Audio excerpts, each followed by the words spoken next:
മക്കളെ ഈ വർഷം കീമിൽ അപ്ലൈ ചെയ്തിരിക്കുന്ന കുട്ടികൾ ശ്രദ്ധിക്കുക. ആരൊക്കെയാണെന്ന് ചോദിച്ചാൽ കീമിൽ എഞ്ചിനീയറിങ്ങോ അല്ലെങ്കിൽ ആർക്കിടെക്ചറോ ഫാർമസിയോ മെഡിക്കൽ കോഴ്സുകളോ ഇതിലേതെങ്കിലും ഒന്നെങ്കിലും അല്ലെങ്കിൽ ഒന്നിൽ കൂടുതലോ എത്രയും ആയിക്കോട്ടെ ഇതിലേതെങ്കിലും ഒന്നെങ്കിലും അപേക്ഷിച്ചിരിക്കുന്ന കുട്ടികൾ അവർക്ക് അവരുടെ പ്രൊഫൈൽ പരിശോധിക്കാനും അതിലുള്ള ഡിഫക്റ്റ് പരിഹരിക്കാനുമുള്ള അവസരമുണ്ട്. അപ്പോൾ അതിൻ്റെ ഡീറ്റെയിൽ നോട്ടിഫിക്കേഷൻ വന്നിട്ടുണ്ട്, ഞാനതിന് എക്സ്പ്ലെയിൻ ചെയ്യാം.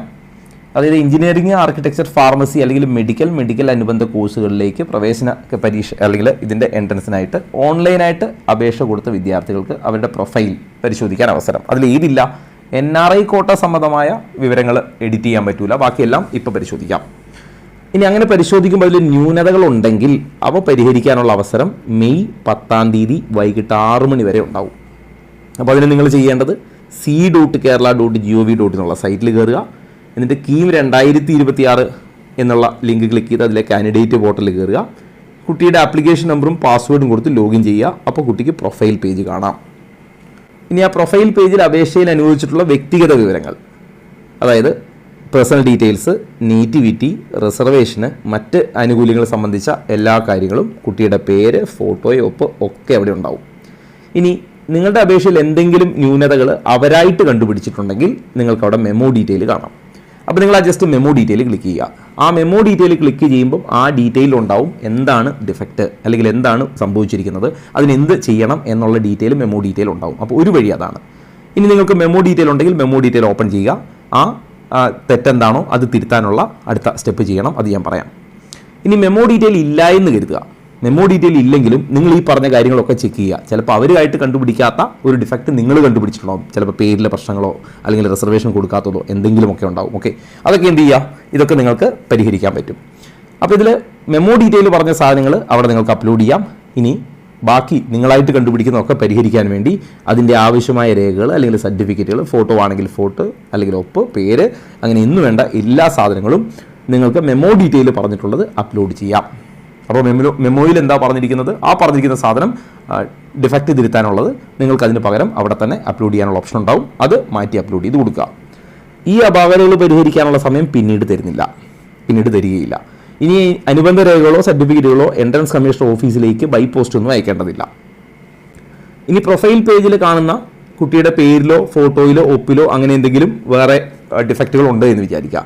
അത് നിങ്ങളുടെ ഒറിജിനൽ ഫോട്ടോയുമൊക്കെ ആയിട്ട് വ്യത്യാസമുണ്ടെങ്കിൽ നിങ്ങൾക്ക് എന്ത് ചെയ്യാം, അത് മെമ്മോ ഡീറ്റെയിൽ ഇല്ല എന്ന് വിചാരിക്കുക. മെമ്മോ ഡീറ്റെയിൽ ഉണ്ടെങ്കിൽ അങ്ങനെ ചെയ്യാം.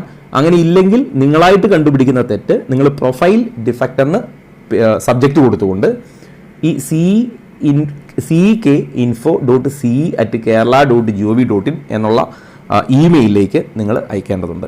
അത് അയക്കാനുള്ള സമയവും മെയ് 10 വൈകിട്ട് 6 മണി വരെ തന്നെയാണ്. ഇനി നോക്കുക, പ്രോസ്പെക്ടസ് അനുസരിച്ച് കേരളൈറ്റ് ആയിട്ടുള്ള കുട്ടികൾക്ക് മാത്രമാണ് സാമുദായിക സംവരണം, പ്രത്യേക സംവരണവും ഫീസ് ആനുകൂല്യമൊക്കെ ഉണ്ടാവുള്ളൂ. അപ്പോൾ ഇത്തരം ആനുകൂല്യം നിങ്ങൾക്ക് കിട്ടണമെങ്കിൽ നിങ്ങൾ നേറ്റിവിറ്റി കൊടുത്ത് കേരളൈറ്റ് എന്ന് കാണിച്ചിട്ടുണ്ടാവണം. ഇനി അങ്ങനെയുള്ള നേറ്റിവിറ്റിയിലൊക്കെയാണ് ഡിഫക്റ്റ് വരുന്നതെങ്കിൽ നിങ്ങളത് തിരുത്തിയില്ലെങ്കിൽ ഒരു റിസർവേഷനും കിട്ടില്ല, നിങ്ങൾക്ക് ഇവിടെ മെറിറ്റ് സീറ്റും കിട്ടാതാവും. അപ്പോൾ അതുകൊണ്ട് പ്രത്യേകം ശ്രദ്ധിക്കുക. അതുകൊണ്ട് കാൻഡിഡേറ്റ് പോർട്ടലിലെ നേറ്റിവിറ്റി മെമ്മോ ലഭിച്ചിട്ടുള്ള കുട്ടികൾ ആവശ്യമായ രേഖകൾ എന്തായാലും നിർബന്ധമായിട്ടും അപ്ലോഡ് ചെയ്യണം, ഇല്ലെങ്കിൽ അത് നിങ്ങളുടെ അഡ്മിഷനെ സാരമായി ബാധിക്കും. ഇനി എഞ്ചിനീയറിംഗ് കോഴ്സിലേക്കുള്ള പ്രവേശന പരീക്ഷയിൽ യോഗ്യത നേടുന്നവരെയും +2 മാർക്ക് നിശ്ചിത സമയത്തിനുള്ളിൽ ഓൺലൈനായി സമർപ്പിക്കുന്നവരെയും മാത്രമാണ് എഞ്ചിനീയറിംഗ് റാങ്ക് ലിസ്റ്റിൽ ഉൾപ്പെടുത്തുക. ഓക്കെ, അതേപോലെ ഫാർമസി കോഴ്സിലേക്കുള്ള പ്രവേശന പരീക്ഷയിൽ യോഗ്യത നേടുന്നവരെ ഫാർമസി റാങ്ക് ലിസ്റ്റിൽ ഉൾപ്പെടുത്തും. ഇതൊരു ഇൻഫർമേഷൻ മാത്രമാണ്, ഇതിൽ പ്രത്യേകിച്ച് ഇപ്പം നിങ്ങളൊന്നും ചെയ്യേണ്ടതില്ല. അതേപോലെ NRI ക്ലെയിം ചെയ്ത അപേക്ഷകർക്ക് അപേക്ഷയിലെ ന്യൂനത പരിഹരിക്കാനുള്ള അവസരം കാൻഡിഡേറ്റ് പോർട്ടലിൽ പിന്നീട് തരികയുള്ളൂ, ഇപ്പം തരൂല. അപ്പോൾ ഇത്രയും ഡീറ്റെയിൽ ആണ് ഇന്ന് പബ്ലിഷ് ചെയ്തിരിക്കുന്ന കീമിൻ്റെ നോട്ടിഫിക്കേഷനുള്ളത്. അപ്പോൾ നിങ്ങൾ നിർബന്ധമായിട്ടും എന്ത് ചെയ്യുക, നിങ്ങളുടെ കാൻഡിഡേറ്റ് പോർട്ടലിൽ കയറുക. കാൻഡിഡേറ്റ് പോർട്ടലിൽ അവർ മെമ്മോ ഡീറ്റെയിൽ തന്നിട്ടുണ്ടോ എന്ന് നോക്കുക. ഉണ്ടെങ്കിൽ അത് തിരുത്താൻ ആവശ്യമായ രേഖകൾ എന്താണെന്ന് പറഞ്ഞിട്ടുണ്ടാവും, അത് നിങ്ങൾ അപ്ലോഡ് ചെയ്യുക. സപ്പോസ് നിങ്ങൾക്ക് അവിടെ മെമ്മോ ഡീറ്റെയിൽ കാണുന്നില്ലെങ്കിൽ പോലും നിങ്ങൾ ഫുള്ളൊന്ന് ചെക്ക് ചെയ്തേക്കുക. എന്തെങ്കിലും ഉണ്ടെങ്കിൽ മെയിലും ചെയ്യുക. ഈ 2 ഓപ്ഷനും കൺഫേം ചെയ്യുക. ഈ കാര്യങ്ങൾ മെമ്മോ ഡീറ്റെയിലും ഇല്ല, നമ്മുടെ അപേക്ഷയിൽ ഒരു തെറ്റും ഇല്ല എങ്കിൽ നിങ്ങൾക്ക് അങ്ങനെ തന്നെ ലീവ് ചെയ്യാവുന്നതാണ്, പ്രശ്നമില്ല. ഓക്കെ, ഇനി മറ്റെന്തെങ്കിലും അപ്ഡേറ്റ് വന്നാൽ ഞാനത് കമ്മ്യൂണിറ്റിയിൽ പോസ്റ്റ് ചെയ്തോളാം. കമ്മ്യൂണിറ്റിയുടെ ലിങ്ക് ഞാനതിൻ്റെ കമൻറ്റ് ബോക്സിൽ പിൻ ചെയ്തിട്ടുണ്ട്. എൻട്രൻസ് സംബന്ധമായ വാർത്തകളും അപ്ഡേഷനുകളും ഏറ്റവും വേഗം ആധികാരികമായി അറിയാൻ സബ്സ്ക്രൈബ് ചെയ്യുക, ബെൽ ഐക്കൺ അമർത്തുക. ഈ വീഡിയോ മറ്റു സുഹൃത്തുക്കളിലേക്കും ഷെയർ ചെയ്ത് നൽകുക.